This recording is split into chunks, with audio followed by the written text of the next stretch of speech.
Now, if you have an identity selector, you can do a lot more than what a browser can. It's not just that you can make the user experience much more secure against phishing and so forth. You can actually ensure a number of additional privacy protections. Because if you look in the basic data flow, what Jeff called tethered data, the identity provider is always involved at the time you want to access a service. So you have to rely on it being available, on it issuing the right claims to you, otherwise you won't be able to access a service. In addition, it can see exactly where you go at what time. So in a society where we'll have several huge identity providers, that means that these have centralized surveillance powers that allow them to track and trace the actions of the individuals as they go about to access all kinds of services in society, where it's health record information services or road toll pricing or you name it. All of these will get hooked up into this identity ecosystem over time. So that's pretty scary. And so what can we do in particular to make sure that the powers of the identity provider are minimized to these identity providers need to be able to know, and also to avoid essentially the rise of a national and ultimately a global de facto identifier. Right? We're not talking about a national ID card here, where this implicitly could be going, if it's not done properly, is a global ID. Because all your identities, different identities, will be hooked up each time you engage in sharing of information between different organizations. They now know they're talking about the same individual. So last slide then. So what we're doing, this is the key technology that we're building in and that we're releasing in the form of technology previews around May, and then a second preview later this year.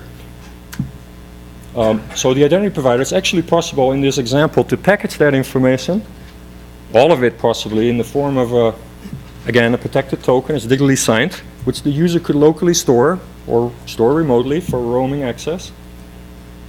Now, at some point later on, if a relying party needs to know something about the individual, in what state do you live? It could actually, so it's going to ask the individual.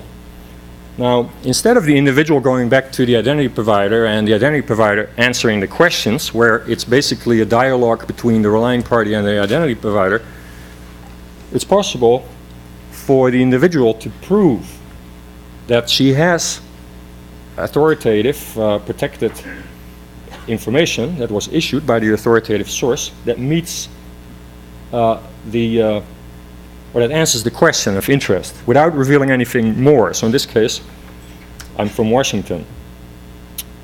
Without destroying the verifiability of the information, because after all, the relying party does not trust the individual making that statement. It trusts the identity provider.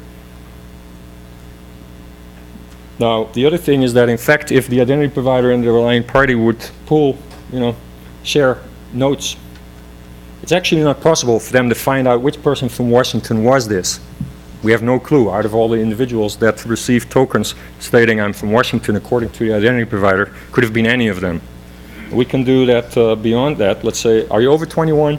It's actually possible to say, rather than just revealing I'm from 1955, which I'm not, but Alice is in this case, you could actually create a derived claim. So the take-home point here is that it's possible to ensure minimal disclosure and avoid unwanted linkages. And so we're building this in right now. So this is an extremely exciting point in time for a lot of us actually at Microsoft. And we're also working to open this up so that everybody in the industry can build the same technology into their products and we can all interoperate. Thanks.